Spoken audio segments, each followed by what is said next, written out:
Hello friends, அஸ்ஸலாமு அலைக்கும். Welcome to our Jahana's cooking. நம்ம சேனலில் இன்றைக்கி சூப்பரான டேஸ்டான உங்கள் எல்லாத்துக்கும் ரொம்ப பிடித்தமான ஃபிஷ் கிரேவி தான் நம்ம பார்க்க போகிறோம். ஃப்ரெண்ட்ஸ், என்ன ஃபிஷ் கிரேவின்னு வாங்க வீடியோக்குள்ளே போய் பார்க்க ஆரம்பிக்கலாம்.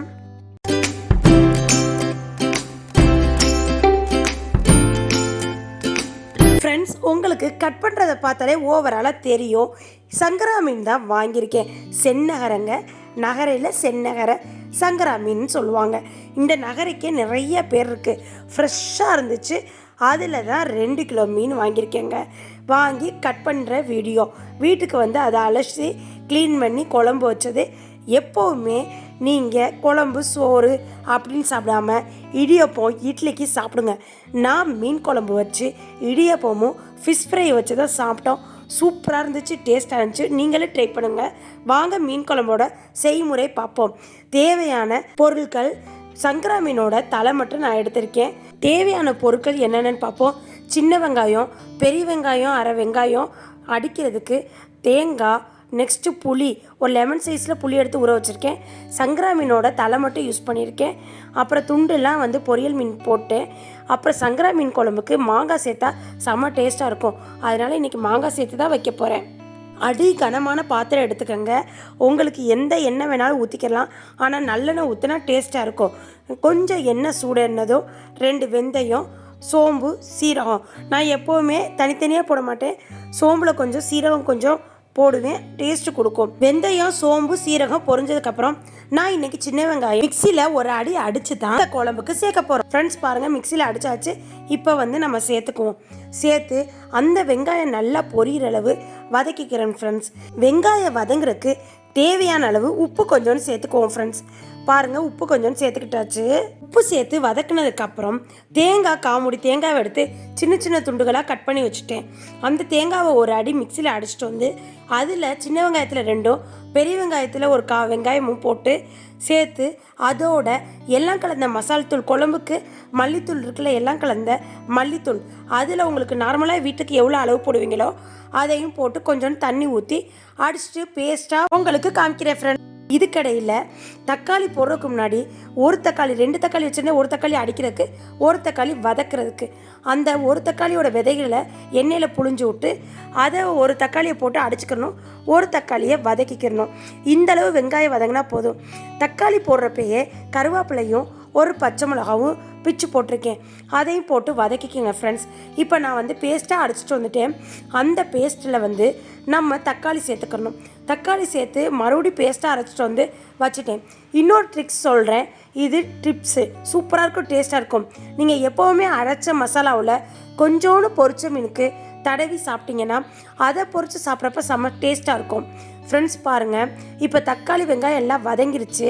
நான் 1 டீஸ்பூன் மிளகாய் தூளும் அதோட நம்ம மசாலா அரைச்சி வச்சுருக்கோம்ல அந்த மசாலாவில் ஒரு கரண்டி எடுத்து எண்ணெயிலே வதக்கிக்கிறேன்.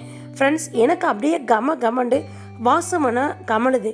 ஏன்னா எண்ணெயிலே இந்த மாதிரி மசாலாவை வதக்கி நம்ம சமைச்சு சாப்பிட்டோம்னா டேஸ்ட்டு கொடுக்கும், மணமாக இருக்கும். ரொம்பவே மீன் குழம்பு இடியப்பத்துக்காக இருக்கட்டும், நம்ம சோறுக்காக இருக்கட்டும், தோசைக்காக இருக்கட்டும், இட்லிக்காக இருக்கட்டும், அருமையான டேஸ்ட்டாக இருக்கும். இன்றைக்கை விட நாளைக்கு இன்னும் டேஸ்ட்டாக இருக்கும்.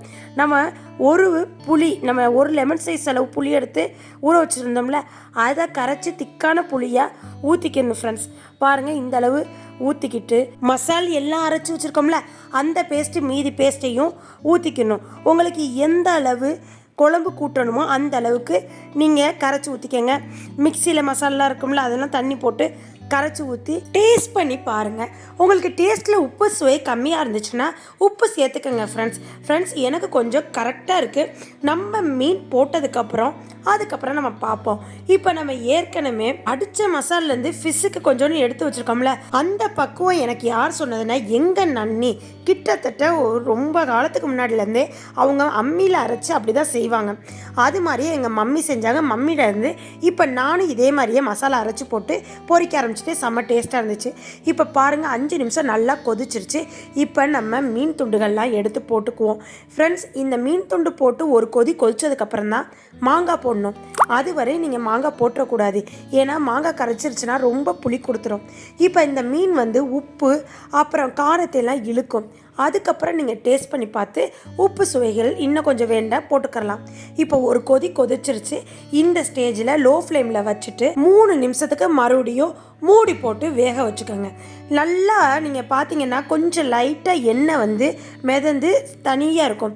அந்த ஸ்டேஜில் நீங்கள் இப்போ வந்து மாங்காய் துண்டுகள் போடுங்க, கரெக்டாக இருக்கும். ஏன்னா மாங்காய் வந்து கரையாமலும் அதை எடுத்து சாப்பிட்ற அளவு இருந்தால் தானே டேஸ்ட்டு கொடுக்கும். மாங்காய் போட்டதுக்கப்புறம் மூடி போட்டு மறுபடியும் 5 நிமிஷம் லோ ஃப்ளேமில் கொதிக்க வச்சிங்கன்னா எண்ணெய் படந்துருச்சு பாருங்கள். நல்ல ஒரு மனம் வருது. எங்கள் ரிஷானை கூப்பிட்டு நான் டேஸ்ட் பண்ண சொல்கிறேன். எங்கள் வீட்டில் எப்போவுமே டேஸ்ட்டு ரிஷான் சூப்பராக டேஸ்ட் பண்ணுவார். இன்றைக்கி எந்த மீன் குழம்பாக இருக்கட்டும், இல்லை பொரியலாக இருக்கட்டும், இல்லை எந்த டிஷ்ஷாக இருந்தாலும் நல்லா கரெக்டாக டேஸ்ட் பண்ணி சொல்லுவார். இப்போ இதுக்கு எல்லாம் கரெக்டாக இருக்குன்னு சொன்னதுக்கப்புறம் மல்லி இலைகள் ஃப்ளேவருக்கு போட்டு ஒரு 2 செகண்ட் கொதிக்க வச்சுட்டேன். எங்கள் வீட்டில் என்னோடய ஹஸ்பண்டுக்கு ரொம்ப ரொம்ப பிடிச்சது இந்த சங்கரா மீன் குழம்பு தான். அதனால் இந்த சங்கரா மீன் அடிக்கடி வாங்கி வைப்பேன். ஆனால் இந்த தடவை ஃபஸ்ட் டைம் நான் பெரிய மீன் வச்சுருக்கேன். அதனால தான் உங்களுக்கு இந்த குழம்பு எடுத்து வீடியோ போடுறேன். ஏன்னா ரொம்ப டேஸ்ட்டாக இருக்குங்க. சங்கரா மீனில் மாங்காய் போட்டு வச்சா செம்ம டேஸ்ட்டாக இருக்கும். நல்லா எண்ணெய் படந்தோன்னே ஆஃப் பண்ணிட்டேங்க. ஆஃப் பண்ணி ஓப்பன் பண்ணி பார்த்தா மணக்க அருமையான டேஸ்டான சங்கரா மீன் குழம்பு ரெடி ஆயிடுச்சுங்க. நீங்கள் இன்னொன்று ட்ரை பண்ணி பாருங்களே. எப்போவுமே இந்த சங்கரா மீன் குழம்போ இல்லை எனி அதர் மீன் குழம்போ, மீன் குழம்புக்கு இடியப்பம் சுட்டு வச்சு சாப்பிட்டீங்கன்னா அல்டிமேட் டெலிசியஸ் டேஸ்ட்டாக இருக்கும். இது நீங்கள் ட்ரை பண்ணிவிட்டு எனக்கு கண்டிப்பாக நீங்கள் கமெண்ட் செக்ஷனில் சொல்லுங்கள் ஃப்ரெண்ட்ஸ். இடியப்பத்துக்கு இந்த மீன் குழம்பு போட்டு சாப்பிட்டா கூடுதலாக ஒரு இடியப்பம் இறங்குங்க. இதே மாதிரி நீங்களும் உங்கள் வீட்டில் உள்ளவங்களுக்கு செஞ்சு கொடுத்து அசத்துங்க. இதே மாதிரி செஞ்சு சாப்பிட்டு பார்த்துட்டு கமெண்ட் செக்ஷனில் சொல்லுங்கள் ஃப்ரெண்ட்ஸ். என்னோடய வீடியோவை ஸ்கிப் பண்ணாமல் பாருங்கள், சப்ஸ்கிரைப் பண்ணி பாருங்கள் ஃப்ரெண்ட்ஸ். என்னோடய மீன் குழம்பு மணக்க சுவையாகவும் ருசியாகவும் மணமாகவும் டேஸ்ட்டாக இருக்கும். செஞ்சு சாப்பிட்டு பார்த்துட்டு கமெண்ட் செக்ஷனில் சொல்லுங்கள் ஃப்ரெண்ட்ஸ். லைக் பண்ணுங்கள், ஷேர் பண்ணுங்கள், கமெண்ட் பண்ணுங்கள். மறக்காமல் சப்ஸ்கிரைப் பண்ணிடுங்க ஃப்ரெண்ட்ஸ்.